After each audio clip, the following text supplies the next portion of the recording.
Hello, I'm Thierry Fautier, Managing Director of Your Media Transformation.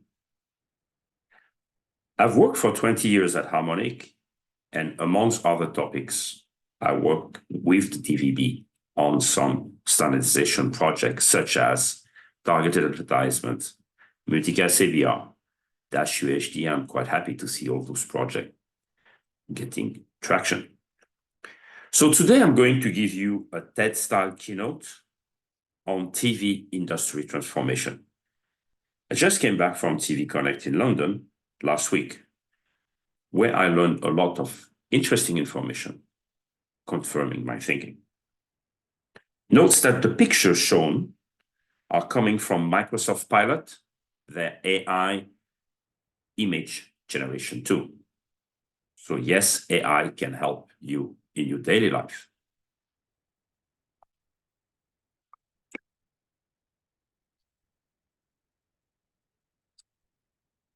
So I wanted to share with you as an introduction the sequence of The Magician of Oz, where Dorothy says,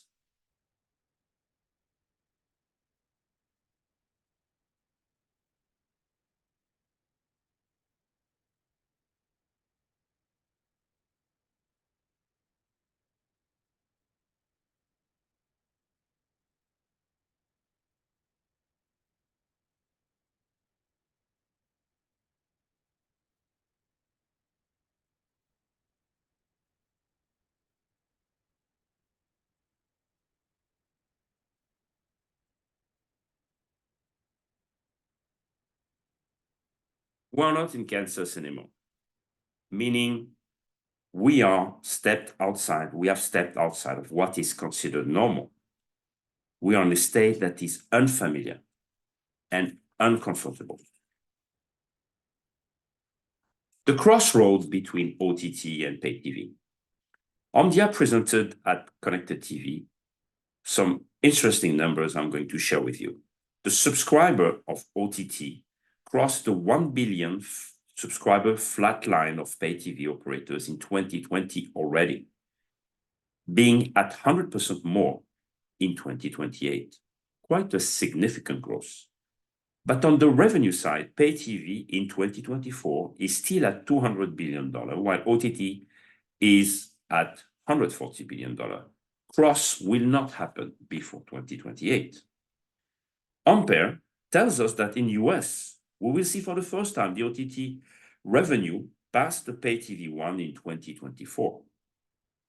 OTT will eventually dominate pay TV. We will see how and why.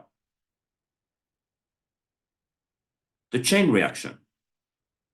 How pay TV adapts to OTT. Pay TV operators have welcomed third-party OTT app on their platform as they now position themselves as aggregator. The most advanced one have created a super aggregation service where with a single voice search, you can reach content across the entire app store. They offer also their service on bring your own device, such as connected TV devices through apps, or also in some cases through HbbTV app. Pay TV operators have definitely adapted to the pace defined by OTT. We are not in Kansas anymore. Moving to an all unicast world. Pay TV operators are migrating their legacy platform DTH cable, DTT IP multicast to unicast with definite benefits. Can be used on all devices, natural for the AI, targeted content, not only targeted ads, as we learned from FABs, new breadth of applications, multi-view, watch together, betting. And the takeaway is that unicast delivery has nothing against it. So will be unstoppable. Besides the scalability of delivery, which will be the challenge of our unique industry in the next 5 to 10 years. So here I want to do a shameless plug. I've written several papers conference paper on the use of unicast to improve, for instance, sports experience.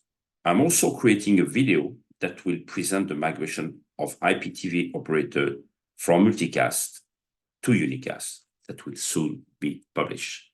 So if you're interested, contact me. The consumer nightmare. We all know consumers are confused when they are looking in their pay TV portal at content.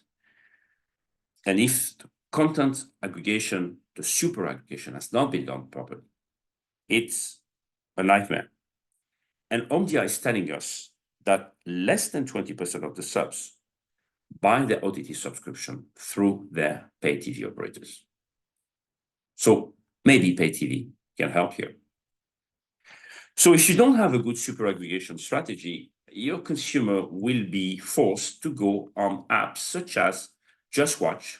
You type a content name and you figure out where to find the content, on which app to find the content. Of course, hopefully the app will be already loaded on your pay TV app store. Otherwise, it's going to be complicated. You'll have to switch to the connected TV. Talking about the content, you have probably heard about Free, big IPTV operator in France, who has announced his Ultra platform. And for the first time, the CEO, Xavier Niel, didn't talk at all about the performance of his box, the feature set. He just said, hey, for 10 euros, I give you Disney, Netflix, Prime, Universal, Canal, the French Soccer League. And this is extremely aggressive, meaning that pay TV operator can innovate with content bundling.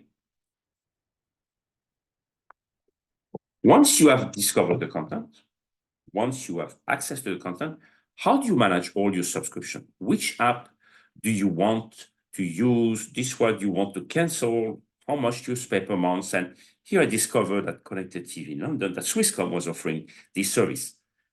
Swisscom probably one of the few to do that. So the consumer has to go to an app. In the US, we have Rocket Money, where you can monitor all the different apps you have active and you have to deactivate, of course, opportunity for the operators to offer a completely integrated experience. The distribution evolution. So broadcasters used to deliver linear TV to pay TV operator who take the signal, encode it, and distribute it. And we are going to see this is changing.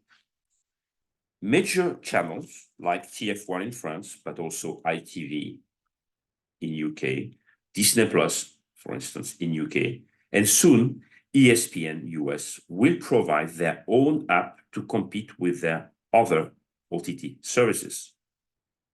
The concept is here. You will have a complete environment to discover live, catch-up, VOD, as opposed to the traditional pay TV approach where you have the linear channel in EPG, and then you need to go in the VOD section to find your content. So here it's a unified approach from the large content providers. Obviously, this fits very well the younger audience who is more interested by this way of consuming as opposed to the traditional linear one. The advertisement storm. How about the ads in this transformation? Well, Google has released some interesting numbers. In 2022, Hulu was number one in the US with 43% of the revenue. SVOD was, with the ads, 34%, and FAST was 23%. Projecting ourselves in 2026, they see now SVOD at 54%, followed by Hulu at 30%, and FAST only at 16%. So content providers are changing the way pay TV set-top box consumption will happen. Pay TV operators will not have a great value because they don't do anymore. They are not central for the linear consumption. Broadcasters are shifting their dollars to digital ads, but will be overtaken by the ad-based SVOD service. Explanation is quite simple. You have so many SVOD subscribers. If 30 or 40% are taking the ad tier, it's a lot of subscribers. And interesting enough, AVOD or FAST is not going to dominate this market. We are not in Kansas anymore. Let's look at the distribution pipe. FAST is not only a new business model, but it's also a new distribution model. Content is generated by the content provider, the FAST channel, aggregated by the service provider, the FAST service.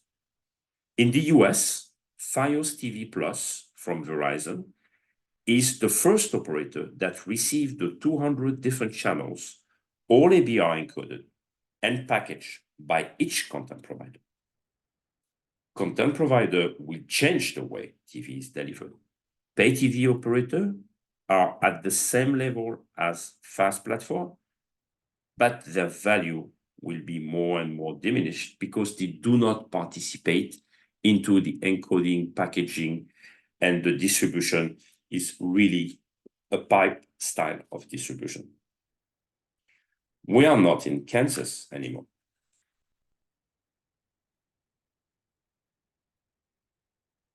The pay TV resurrection. Pay TV will be challenged as ecosystem is moving to unicast, meaning other platforms such as the connected TV platform can now compete on the level playing field, even not that level as those connected TV platforms have the FAST service. SVOD not a threat only for eyeballs, but also for ad dollars. Takeaway, lots of challenges for pay TV on the distribution, on the ads, on the connected TV platform competition. Only way out is transformation. Remember, you own the customer. You are the TV incumbent, you provide broadband, including Wi-Fi at home, and sometimes the mobile service. Up to you to lose. We're not in Kansas anymore. Food for thoughts. To the DVB community, I would give this advice. Have a fresh look at the upcoming services and try to be relevant in how content will be first, packaged, second, monetized, third, delivered at scale, fourth, consumed. We are not in Kansas anymore. I hope you enjoyed this presentation. If you want to contact me, I'll be with you for the next 2 days. I'm proud to announce I have passed this month the 1 million views on my LinkedIn post in the last 12 months. And last, I want to thank the state of Kansas for sponsoring my presentation today. Thank you very much. I hope you enjoyed this presentation, and let's have a conversation around some drinks.